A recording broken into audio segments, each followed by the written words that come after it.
Umarangkada na ulit ang rehabilitasyon sa iba pang bahagi ng EDSA kagabi. Ang ilang motorista napansin na mas maayos sa ang kanilang pagmamaneho sa inayos sa bahagi ng kalsada. May unang balita live si Bam Alegre.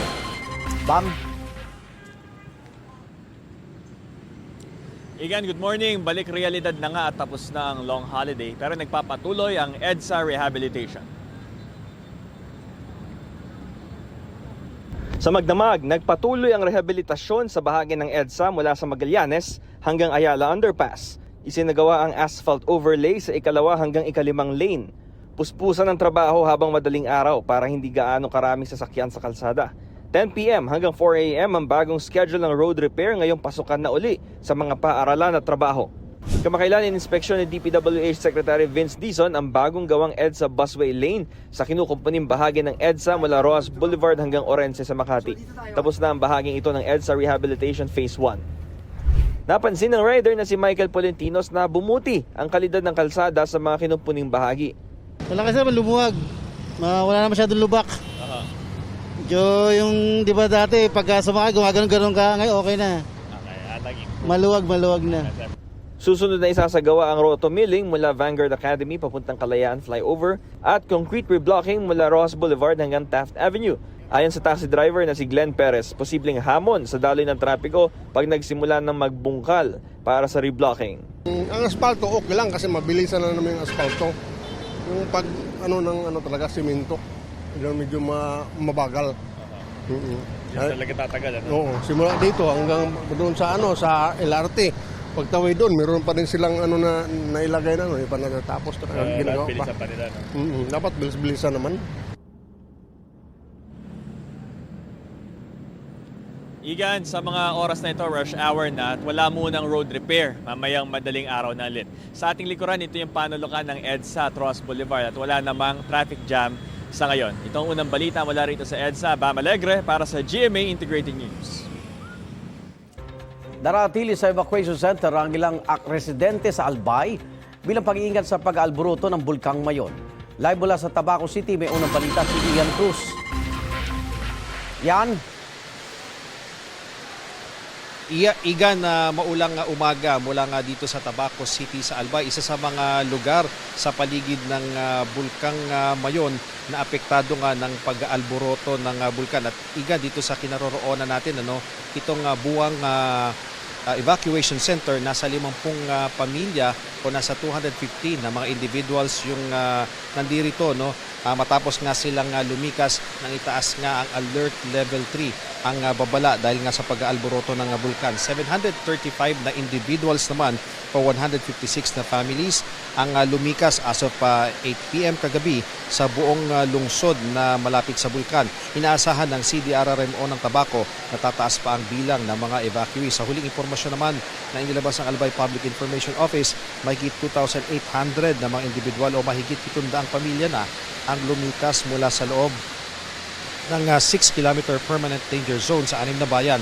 Nakabantay sa mga entrada ng danger zones ang mga otoridad para matiyak na hindi makakapasok doon ang mga hindi autorisado.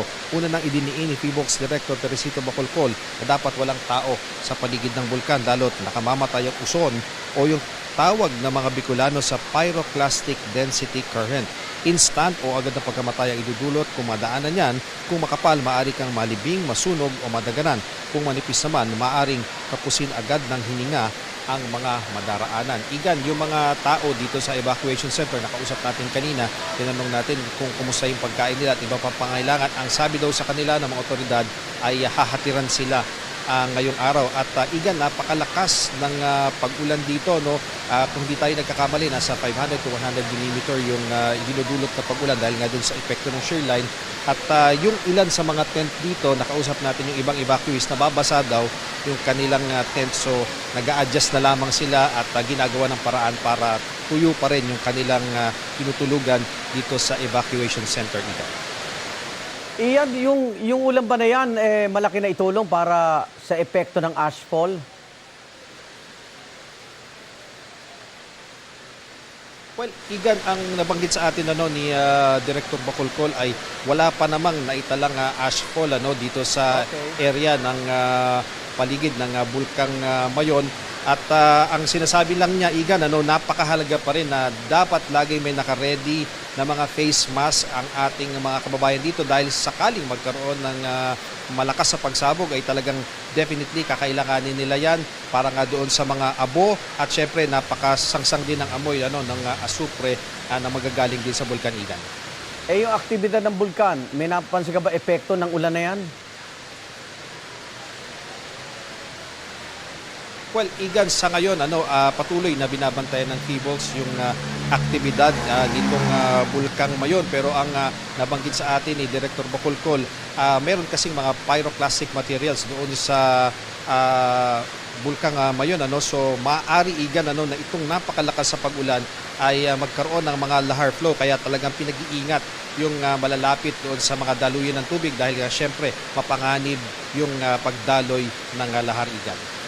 Maraming salamat. Ingat kayo dyan. Ian Cruz.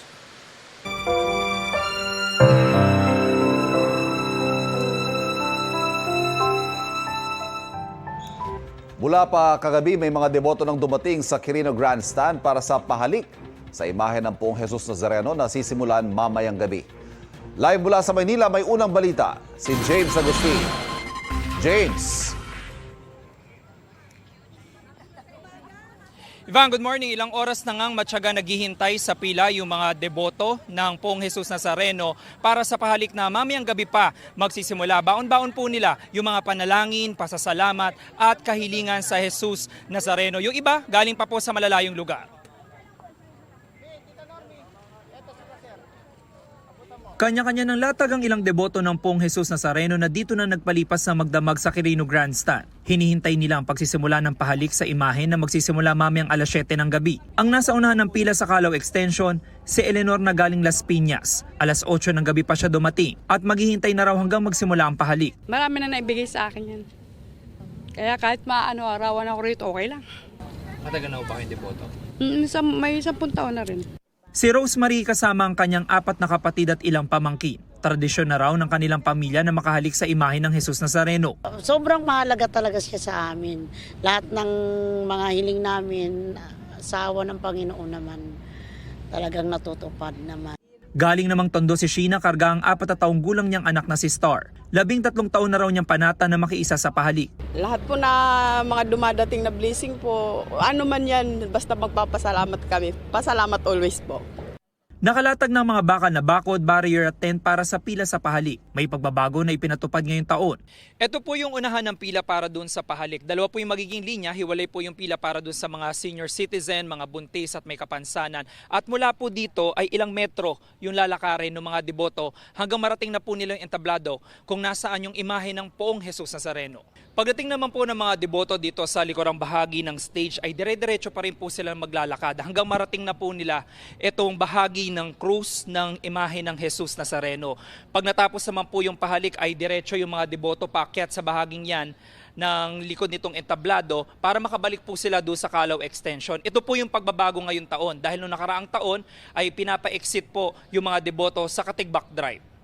Ang mga deboto naintindihan naman daw naging pagbabago. Ang mag-asawang senior citizen na Presi at Manuel na galing Valenzuela City, matyaga na naghihintay sa pila, mahawakan lang at makita ng personal ang imahen. Hinihingi ko lagi yung kalakasan ng pamilya namin, yung aming pang-araw-araw na pamumuhay. Sana hindi kami magkasakit, ganon, ilayo kami sa mga kapahamakan.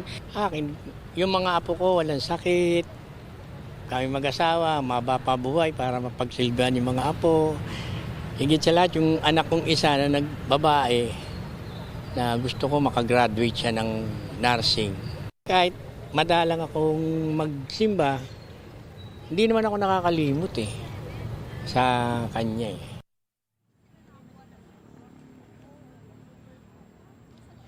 Samantala, Ivan, ito nakikita nyo, ito na po yung pila ng pahalik dito sa Calao Extension. Ang dulo po niya ay umabot na sa Rojas Boulevard. Sa tansya ko, mga more than 200 na mga deboto na po ito ng Poong Jesus Nazareno. At yung nasa unahan nga ng pila ay kagabi pa po nandito. At doon po sa impormasyon na nakuha natin, mamayang alas 6 ng gabi ay magkakaroon ng pagdiriwang ng banal na misa para doon sa mga volunteers na magsisilbi para sa Traslasyon 2026. At susundan na po yan ng pagsisimula ng pahalik sa imahe ng Poong Jesus Nazareno. Yan muna po yung latest mula po dito sa Quirino Grandstand sa lungsod ng Maynila. Ako po si James Agustin para sa GMA Integrated News.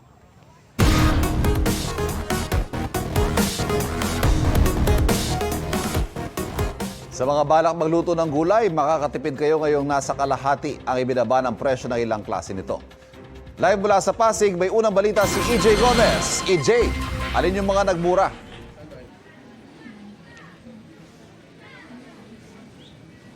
Ivan, good morning. Tama ka dyan, no? May mga nagmura nga at yung mga nagmura na yan ay gulay bagyo. Kaya naman good news yan para sa mga nagbabalak mamalengke at magluto ng mga putaheng may gulay dahil bumaba nga ang presyo kasunod ng holiday break.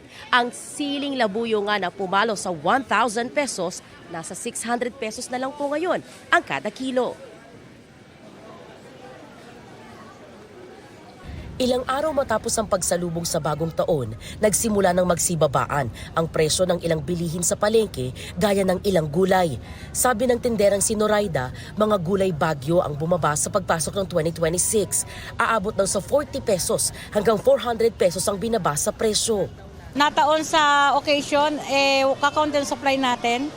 Then ngayon, nadadagdagan na rin yung supply natin kaya medyo bumaba. Lalo ang sili, dati 1,000 yan. Ngayon, nag-600 na lang per kilo. Ang kada piraso raw ng sili noong nagdaang mga linggo, umabot ng 5 piso. Ngayon, nasa piso hanggang 2 piso na lang. Dito sa Pasig Mega Market, ang kada kilo naman ng repolyo mabibili sa 100 pesos na dating 140 pesos. Ang bell pepper, 300 pesos ngayon mula sa 700 pesos. Ang kamatis, 180 pesos na dating 250 pesos. Ang kalamansi, 160 pesos na nooy 200 pesos. Ang cauliflower, bumaba naman ng 100 pesos na ibinebenta ngayon ng 150 pesos. At ang kada kilo ng sayote, 40 pesos na lang na dating 100 pesos. Nung holiday, ang mataas talaga, yan yung mga patatas, carrots, bell pepper. Yes ma'am, yung mga ginagamit talaga sa panghandaan talaga. Ngayon ang Tagalog ang tumaas, lalo ang talong ang palaya, lalo ang mga dahon-dahon. Ilan-ilan lang yung mga bumabiyahe. Ang kada kilo ngayon ng talong nasa 160 pesos hanggang 200 pesos na dating 100 pesos lang. Tig 100 pesos naman ang itinaas sa kada kilo ng ampalaya, sitaw at okra na mabibili ngayon sa 200 pesos kada kilo.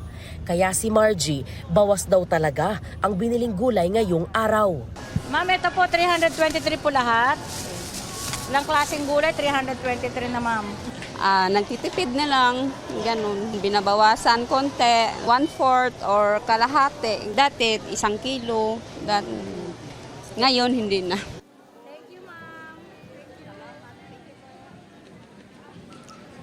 Ivan, dahil gulay Tagalog gaya ng ilang leafy vegetables yung mataas ang presyo ngayon, nabawasan na rin daw talaga yung dami ng supply na kinukuha ng mga nagtitinda para maiwasan daw yung sobrang pagkalugi kapag nasiraan sila o di kaya naman ay hindi maubos yung kanilang mga paninda. Ayon pa sa kanila, inaasahan naman daw na ilan pang gulay bagyo yung bababa ang presyo sa mga susunod na linggo. At yan ang unang balita mula po dito sa Pasig City. EJ Gomez para sa GMA Integrated News. Hindi pa rin daw tapos ang pamahalaan sa paghahabol sa mga nagnakaw sa pondo ng bayan ayon sa Malacanang. Kaugnay naman sa pangako ni Pangulong Bongbong Marcos na may mga makukulong bago magpasko, iginit ang palasyo na may mga nakulong at naisyuhan ng warrant of arrest. Narito ang aking unang balita. Makukulong na sila. Wala silang Merry Christmas. Before Christmas, makukulong na sila. Ikalawang linggo ng Nobyembre nang sabihin niya ni Pangulong Bongbong Marcos kasabay ng paglalahad sa pagbibigay ng update sa mga naging hakbang ng pamahalaan sa flood control scandal. May mga nakasuhan, sumapit at lumipas ang Pasko, pati ang bagong taon. Pero sa mga prominenteng pangalan nasangkot sa anomalya, ang kontratistang si Sara Diskaya pa lang ang nakulong. Ang iba, tulad ng kanyang Mr. si Curly at ang mga tinaguriang Bulacan Boys sa mga opisyal ng DPWH Bulacan, nasa kustodiya pa rin ng Senado. Walang nakakulong ng mga halal na opisyal, mga dati man o kasalukuyang miyembro ng Senado o Kongreso. Pero meron naman mga naarestong ilang district engineer at kawani ng DPWH. Tinanong namin tungkol dito ang palasyo. Ano ho ang tugon ng Pangulo dito na hindi ho yata nangyari yung kanyang ipinangako may mga walang Merry Christmas?